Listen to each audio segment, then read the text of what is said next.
శంకర హృదయ నివాసిని పార్వతి పరమేశ్వరి శంకర హృదయ నివాసిని పార్వతి పరమేశ్వరి. జై జగన్మాత బగలాముఖి. ఓం క్రీం బగలాముఖి వరదే సర్వ సౌభాగ్యప్రదాయిని సమస్త భక్తానాం సర్వాభీష్టం సాధయ సాధయ క్రీం ఓం స్వాహా. నేను ఇప్పుడు శ్రీ సూర్యమంగళ అద్వైత వేద విద్యాపీఠంలో ఉన్నటువంటి బగలాముఖిదేవి క్షేత్రం నుండి నేను మీతో మాట్లాడుతూ ఉన్నాను.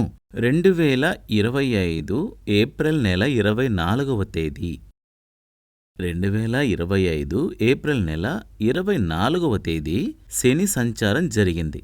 అంటే కుంభంలో నుండి మీనంలోకి శని చేరుకున్నాడంటే కుంభం రాశి నుండి మీనం రాశిలోకి శని చేరుకున్నాడు. శని స్థానం మారాడు, రాశి మార్పు జరిగింది.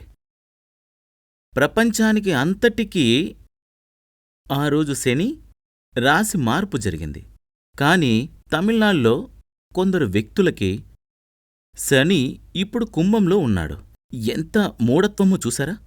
ప్రపంచంలో నవగ్రహాలలో ఒక శని కథ ఉంది. అది ప్రపంచం అంతటికీ రాశి మార్పు సంభవించింది. మీనంలోకి వచ్చేశాడు. కాని ఒక విభాగం జనాలకి, కొన్ని ప్రపంచాలకి శని ఇప్పటికీ కుంభంలోనే ఉన్నాడు. అది ఎంతటి మూఢత్వం! ఇలాంటి విషయాలు చేసినప్పుడే కొంతమందికి నేనంటే నచ్చడం లేదు. మూఢనమ్మకాలతోనే బ్రతికేయకండి. మూఢనమ్మకాల్లో నుండి బయటికి రండి. అదేవిధంగా మరొక విషయం, చాలా చాలా ముఖ్యమైన విషయం అది శని కొద్దిమంది, అంటే ఒక 30% మంది మాత్రమే శని మార్పుని పట్టించుకోకుండా ఉన్నారు. అంటే శని మార్పుని స్వీకరించకుండా ఉన్నారు, అంగీకరించకుండా ఉన్నారు. 70% వ్యక్తులకి శని మారాడు అని నమ్ముతున్నారు. అదే నిజం కూడా. కాని ఆ యొక్క శని మీనంలోకి వచ్చింది అని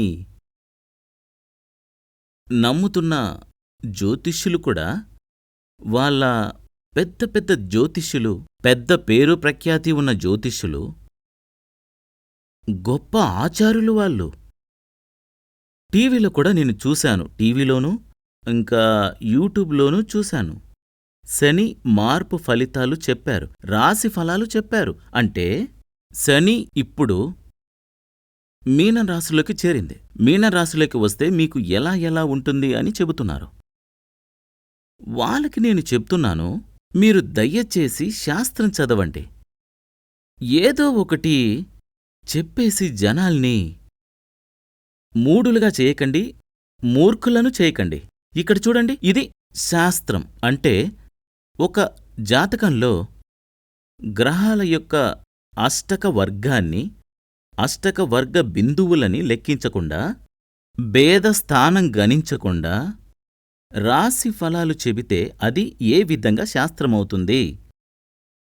అర్థమైందా? అంటే ఒక జాతకంలో ఇప్పుడు ఇది మీరే ఈ యొక్క రాశి ఫలాలు చెప్తున్నారు. అది ఒక్కొక్కరి రాశి ఫలాలుగాని కదా మీరు చెప్తున్నారు. అలా ఉంటుంది, ఇలా ఉంటుందని చెప్తున్నారు కదా. మరైతే ఒక వ్యక్తి యొక్క జాతకంలో గ్రహాల యొక్క అష్టక వర్గాన్ని, అష్టక వర్గ బిందువులు గణించకుండా, భేదస్థానం గణించకుండా, భేదస్థానం, వేదం కాదు, భేదస్థానం గణించకుండా రాశి ఫలితాలు చెబితే అది ఎలా శాస్త్రమవుతుంది? అన్ని గ్రహాలకు గోచారస్థానం, భేదస్థానం అని 2 స్థానాలుంటాయి. అది ముందుగా తెలుసుకోవాలి. అన్ని గ్రహాలకి గోచారస్థానం, భేదస్థానం అని 2 స్థానాలు ఉంటాయి. కాబట్టి శని సంబంధించి గోచారస్థానం అని చెప్పబడింది 3, 6, 11. అదెలా అంటే, శని మీ యొక్క రాశి ప్రకారం 3వ స్థానంలో, 6వ స్థానంలో, 11వ స్థానంలో మంచి ఫలితాలిస్తుందని చెప్పడం కామన్ విషయమే. అది ఒక కామన్ శాస్త్రమే.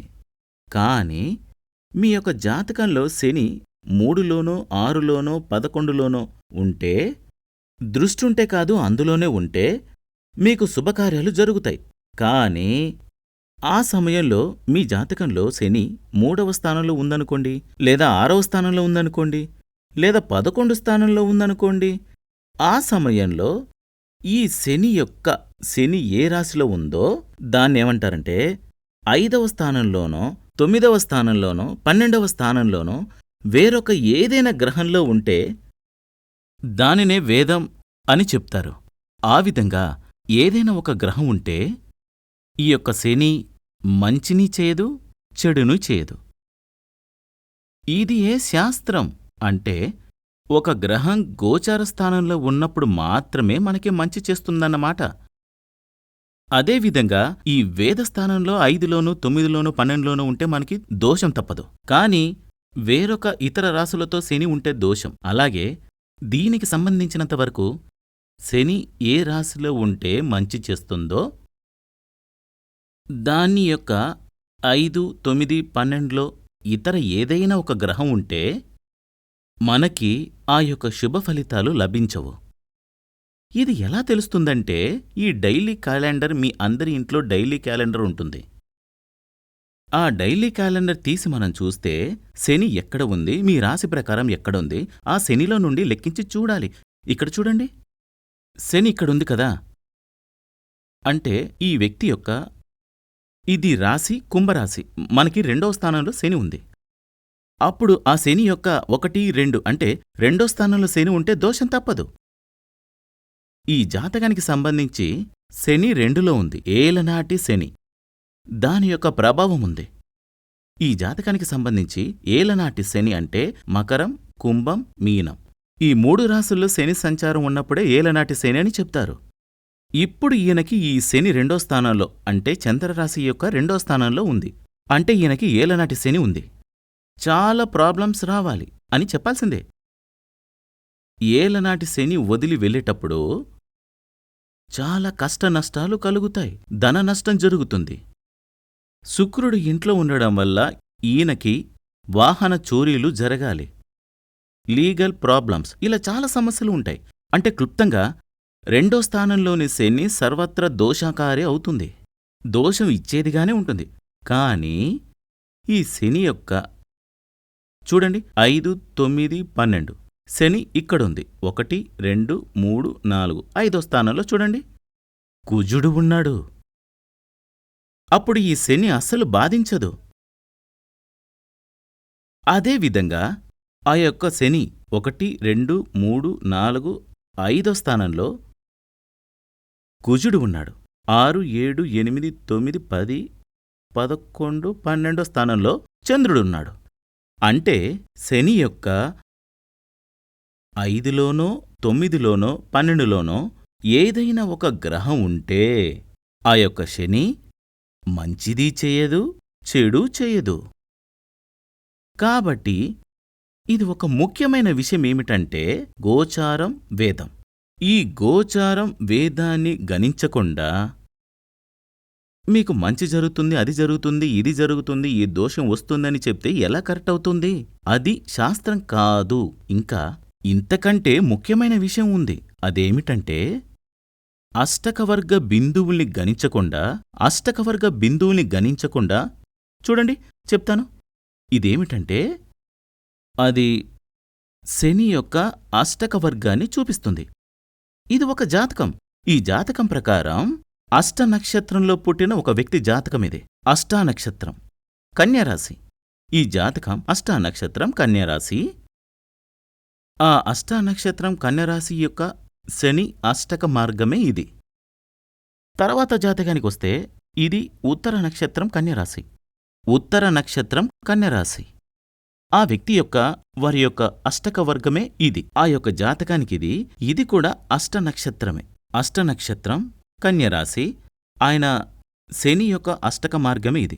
ఇక్కడ చూస్తే 2 అష్ట నక్షత్రాలు, ఒక ఉత్తర నక్షత్రం. ఈ 3 జాతకాలు ఇక్కడున్నాయి. ఈ 3 జాతకాల్లోనూ రాశి అందరికీ కన్యరాశి, కన్యరాశి, కన్యరాశియే. 3 జాతకాలకి కన్యరాశియే. కాబట్టి కన్యరాశి ఉన్న వాళ్ళందరికీ ఒకే విధంగా ఫలితాలని చెప్తారు. మన యొక్క ఎవరు జ్యోతిష్యులు, జ్యోతిష్య శాస్త్రం ఫలితం చెప్పే ఆచార్యులు. కన్యరాశి కదా, మీకు ఇలా ఇలా ఉంటుంది. అది ఎలా కరెక్ట్ అవుతుంది? ఒక్కొక్కరి జాతకం చూడకుండా, అంటే సాధారణంగా ఒక గ్రహం అంటే, ముందుగా ఒక విషయం చెప్తాను. అంటే కొంతమంది చెప్తారు, నేను రోజూ ఫలితాలని చూస్తూ ఫాలో అవుతాను, కరెక్ట్గా ఉంటుంది అని చెప్తారు. కొంతమంది అవేవి కరెక్ట్ కాదు, ఒక్కటి సరిగ్గా లేదు అని చెప్తారు. ఈ 2 రాసుల వ్యక్తులు కన్యరాశిలో ఉన్నవాళ్లే అనుకోండి. ఒక ఎగ్జాంపుల్ మాత్రమే. కన్యరాశి వ్యక్తి ఒకరు ఉంటారు, నాకు ఆయన చెప్పేవన్నీ చాలా కరెక్ట్గా ఉన్నాయి. ఇదే కన్యరాశిలో ఉన్న వేరొకరంటారు, నా జీవితంలో అది ఏది కరెక్ట్ కాదు. ఒకే శాస్త్రం కదా, మరైతే ఇద్దరూ 2 రకాలుగా ఎందుకు చెప్తున్నారు? ఇద్దరికీ 2 అనుభవాలు ఎందుకు వచ్చాయి? మనం ఇక్కడ ఇది చూద్దాం. చూడండి, ఇది కన్యరాశి, అష్టనక్షత్రం. ఈయన పరంగా చూస్తే శని చూడండి. అంటే శని ఏ రాశిలో ఉందో ఆ రాశిలో శనికి ఎన్ని బిందువులున్నాయో దానికి తగిన విధంగా మాత్రమే ఆయనకి సంబంధించి మంచో చెడో జరుగుతుంది. ఒక రాశిలో 4 అంతకంటే ఎక్కువ బిందువులు ఉంటాయో అది మంచి ఫలితాలిస్తాయి. ఈయనకు సంబంధించి కన్యరాశి 1, 2, 3, 4, 5, 6, 7. ఆ యొక్క 7వ స్థానంలో కన్యరాశి 1, 2, 3, 4, 5, 6, 7 స్థానంలో ఎన్ని అక్షరాలున్నాయి? 3 అక్షరాలు ఉన్నాయి. కాబట్టి ఈయనకి సంబంధించి, లేదంటే కూడా కన్యరాశికి సంబంధించి 7వ స్థానంలో శని ఉన్నప్పుడు దానిని కంటక శని అని చెప్తారు. కంటక శని మంచిది కాదు. సాధారణంగా మలయాళ జ్యోతిష్యులంటారు, కంటక శని కాటికే తీసుకెళ్తుంది అంటారు. అవన్నీ చెప్పుడు మాటలే మాత్రమే. 4, 7, 10లో శని ఉంటే అది కంటక శని. జనరల్గా కంటక శని మంచిది కాదు అంటారు. ఇక్కడ ఈయనకు సంబంధించి, ఈ అష్టనక్షత్రానికి సంబంధించి ఈ విషయంలో మీనరాశిలోని శని 3 అక్షరాలు మాత్రమే ఉండడం వల్ల ఆయనకి మంచి ఫలితాలు ఉండవు. కంటక శని ఫలాలు దోషాలు చెప్తే కరెక్ట్గా ఉంటుంది. కానీ తర్వాత జాతకం చూడండి, ఇక్కడ చూస్తే 1, 2, 3, 4, 5, 6, 7వ స్థానంలో ఈయనది కూడా కన్యరాశియే. ఈయనకి 2 అక్షరాలే ఉన్నాయి. ముందుగా చెప్పిన దానికంటే ఈయనకి సంబంధించి అధికంగా దోషాలు ఉంటున్నాయి. ఎందుకంటే కంటక శని అయినది ఆ అక్షరాలు, ఆ బిందువులు 2 మాత్రమే ఉన్నాయి, అధిక దోషం కలిగించేదిగా ఉంటుంది. ఇక్కడ చూడండి, ఈయనది కూడా కన్యరాశియే. కన్యరాశి యొక్క 7వ స్థానంలో మీనరాశిలో అక్కడే ఇప్పుడు శని ఉంది. ఇప్పుడు 1, 2, 3, 4, 5, 6, 7 అంటే కన్య, తుల, వృశ్చికం, ధనుస్సు, మకరం, కుంభం, మీనం. ఈయనకు సంబంధించి మీనంలో చూస్తే 6 బిందువులున్నాయి, 6 అక్షరాలు ఉన్నాయి, 6 బిందువులు ఉన్నాయి, 6 పాయింట్లున్నాయి. కాబట్టి ఈయనకి సంబంధించి ఈ యొక్క శని అంటే ప్రస్తుతం మీనంలో ఉన్న శని కంటక శనిగా ఉన్నప్పటికీ కూడా చాలా మంచి విషయాలు మాత్రమే జరుగుతాయి. వృత్తి సమృద్ధిగా అభివృద్ధి చెందుతుంది. వైఫ్ ద్వారా ఇంట్లో చాలా ప్రోగ్రెస్ కనిపిస్తుంది. వైఫ్ తరపున ఏదైనా ఆస్తిపాస్తులు రావాల్సుంటే అవి వస్తాయి. పెళ్లి కాని వ్యక్తి అయితే మంచి, ఏం చెప్తారంటే, సుందరి, ఉన్నత కులజాత, తానక్య అంటే మంచి అందమైన అమ్మాయి దొరుకుతుంది. మంచి గుణంలో జన్మించిందిగా ఉంటుంది. బాగా ఆస్తిపాస్తులు ఉన్న అమ్మాయిగా ఉంటుంది. ఇలా అనేక ప్లస్ పాయింట్లు అక్కడ ఉంటాయి. కాబట్టి చూడండి, 3 వ్యక్తులు కన్యరాశి వ్యక్తులే. ఈ 3 జాతకాలు కన్యరాశివే. ముగ్గురికి 3 రకాలుగా ఫలితాలున్నాయి. ఈ యొక్క శాస్త్రం తెలియకుండా కన్యరాశి వ్యక్తులకి ఇలా ఇలా అని చెప్తే అది కరెక్ట్ ఎలా అవుతుంది? అది శాస్త్రం కాదు, అది జ్యోతిషం కాదు. ఇవన్నీ చక్కగా చదవకుండానే, జ్యోతిష్యం యొక్క శాస్త్రం ఉద్దేశం సరిగ్గా గ్రహించకుండానే ఫలితాలు చెప్పడం వల్ల తప్పుడు జాతకం చెప్పాం. జనాలకి ఇందులో నమ్మకం లేకుండా పోతుంది. మన యొక్క వృత్తి ఎదుటి వ్యక్తి దృష్టిలో ఒక హీనమైనదిగా కాకూడదు. ఆ వ్యక్తి దానిని నీచంగా చెప్పే పరిస్థితి తీసుకురాకూడదు. శాస్త్రీయంగా చదివిన తర్వాతే చెప్పాలి. కాబట్టి చాలా పెద్ద పెద్ద ఆచార్యుల యొక్క అన్ని విన్నాను. వాళ్ళు ఎవరూ కూడా ఈ అష్టకవర్గ బిందువులుగాని భేదస్థానం గోచారస్థానం గురించిగాని గ్రహించకుండానే ఫలితాలు చెప్తున్నారు. ఆ ఫలితాలు విన్నవాళ్ళంతా ఏం చెప్తున్నారు? కొంతమంది నమ్ముతున్నారు, చాలామంది నమ్మకుండా ఉంటున్నారు. అలా ఉన్నప్పుడు ఈ శాస్త్రానికే ఆ చెడ్డ పేరొస్తుంది. ఏం చెప్తారు? ఆ జ్యోతిష్యుడు ఇలా చెప్పాడు, అందులో నమ్మకం లేదసలు. ఇంతకుముందు ఒక వీడియోలో ఒక జాతకం పొంతన గురించి చెప్పాను. అక్కడ జ్యోతిష్యుడికే చెడ్డ పేరు. కాని ఇక్కడ అలా కాదు, శాస్త్రానికే చెడ్డ పేరొస్తుంది. ఏమంటారు? ఓ, అందులో అర్థం పర్థం లేదు, నాకు మంచి అనిపించలేదు, ఒకటి జరగలేదంటారు. నాకు చెడ్డ అని చెప్పారు, కాని జీవితంలో మంచివే జరిగాయి. కాబట్టి ఈయన వెళ్ళి ఒక జ్యోతిష్యుడు ఒక అడ్వైజ్ అడిగితే ఆయన ఏం చెప్తాడు? నీకు కంటకశని ఉంది, మీనంలో ఉంది, చాలా సమస్యలు తప్పవు అంటాడు. కాని ఈయనకి సంబంధించి ఈ జాతకానికి సంబంధించి 7లో ఉన్నటువంటి శని సర్వ సౌభాగ్యాలు, జీవితంలో ఉచ్చస్థితి, ఫినాన్షియల్ స్టెబిలిటీ అండ్ గ్రోత్ ఇవన్నీ అందిస్తుంది. ఈ విధంగా ఉన్నటువంటి 3 నమ్మకాల గురించి క్షుణ్ణంగా చెప్పడం అనేది కొందరికి నచ్చడం లేదు. నువ్వు ఎవరు అది చెప్పడానికి? నువ్వు అంటే అంటనట్టు ఏదో ఒకటి చెప్పి వెళ్ళిపో అని అంటారు. కాని నా వల్ల అది సాధ్యం కాదు. శాస్త్రీయంగా 13 సంవత్సరాల కాలం గురుకులంలో ఉండి చదువుకున్నది. ఏదో ఒకటి చెప్పడం కాదు, బుక్కు చూసి చదివినదీ కాదు. సరైన రీతిలో శాస్త్రం తెలిసిన ఆచార్యుల వద్ద నేర్చుకున్నది. అదే నేను చెప్తున్నాను. మీరు మంచి ఎప్పుడు కూడా అంటే జ్యోతిషం, జాతకం అంటే జ్యోతిషం అనేది ఒక శాస్త్రం. జాతకమని చెప్తే అది డెస్టినీ అంటే మీ తలరాత. వివరం తెలిసిన వ్యక్తి వద్ద చూపించండి, తీసుకెళ్లి చూపించండి. లేదంటే ఏమవుతుంది? మీకు హార్ట్కి ఏదో సమస్య ఉందనుకోండి, ఎగ్జాంపుల్ చెప్తాను. మంచి వివరం తెలిసిన డాక్టర్ దగ్గరికి వెళ్ళాలి. అప్పుడే దానికి సర్జరీ అవసరమా, అవసరం లేదా అనే చెప్తారు. తెలియని వ్యక్తి వద్దకు వెళ్తే ఏమవుతుంది? అవసరం లేని ట్రీట్మెంట్ చేస్తారు. మీకు ధన నష్టం మాత్రమే కాదు, కొన్నిసార్లు ప్రాణ నష్టం కూడా జరుగుతుంది. మీ యొక్క జ్ఞానాన్ని, బుద్ధిని యూజ్ చేయండి. మూఢత్వంతో ఉండకండి. హిందూ మతం అనేది అన్ని మతాలకు తల్లి స్థానంలో ఉన్న మతం. సర్వ మతాల యొక్క తల్లి హిందూ మతం. ఆ హిందూ మతంలో ఉన్నదే జ్యోతిష్యం. భగవంతుడు మనకిచ్చిన ఒక గైడ్ ఇది. నీ యొక్క జీవితం ఎలా తీసుకెళ్ళాలి, ఎలా ఉంటుందనేది ముందుగానే మనకి తెలియడానికి, దోషాలు ఉంటే ఆ దోషాల నుండి బయటపడ్డానికి ఉన్న మార్గమే అది. గవర్నమెంట్ ఏం చేస్తుంది? హైవేలో హెచ్చరిక బోర్డు పెడుతుంది కదా, చూశారు కదా? వాహనం ఇలా వెళ్ళేటప్పుడు కాషన్ అని బోర్డు ఒకటి పెట్టుంటారు. ముందుగా బ్రిడ్జ్ ఉంటుంది, హంబ్ ఉంటుంది, టర్నింగ్ ఉంటుంది, ఇరుకుదారి ఉంది అని రాసిపెట్టి ఉంటారు. అవన్నీ ఎందుకు? ట్రావెల్ కోసం, ఆ వాహనంలో ఉన్న వాళ్ళ యొక్క భద్రత కోసం. అదేవిధంగా భూమిలో జీవించే మనకి ఒక హెచ్చరిక. నీ జీవితంలో మంచిది చెడ్డది ఎప్పుడొస్తుంది, ఆ మంచిని మ్యాక్సిమం నువ్వు ఎలా అనుభవించాలి, చెడులో నుండి బయటపడాలి, చెడు బాధించకుండా నువ్వెలా అడ్డుకోవాలి, ఇలాంటివన్నీ చెప్పేదే జ్యోతిష్యం. ప్లస్ పరిహార యాగాలు, పూజలు లాంటివన్నీ ఉన్నాయి. కాని బుద్ధిపూర్వకంగానే ఉండాలి. మన యొక్క బుద్ధి, మన యొక్క జ్ఞానం దానికోసం మనం ఉపయోగించాలి. లేకపోతే జీవితం చిన్నాభిన్నమైపోతుంది. ఈ రోజుల్లో అనేక డివోర్స్ కేసులు నడుస్తున్నాయి. ఫ్యామిలీ కోర్టులు పెద్ద సంఖ్యలో వస్తున్నాయి.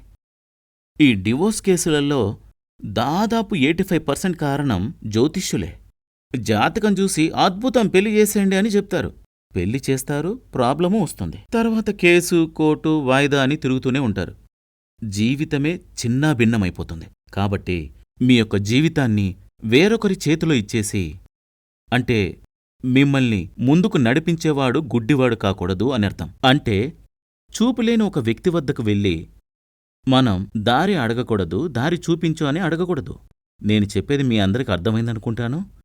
జై జగన్మాత బగలాముఖి మహాదేవి అనుగ్రహంతో మీకు సర్వకార్య సిద్ధి లభించాలని, నేను చెప్పింది బాగా అర్థం కావాలని నేను కోరుకుంటున్నాను, ఆశీర్వాదం చేస్తున్నాను.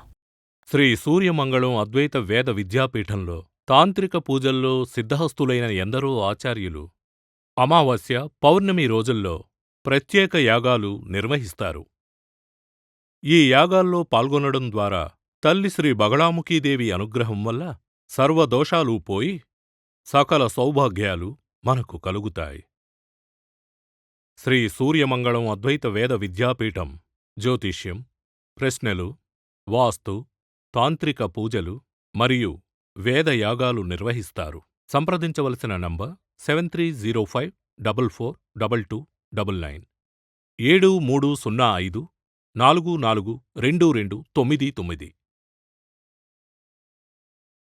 చెన్నై, కోయంబత్తూర్, బెంగళూరు, హైదరాబాద్, విజయవాడ, ఢిల్లీ, ముంబై, తిరునల్వేలి, టెక్సాస్.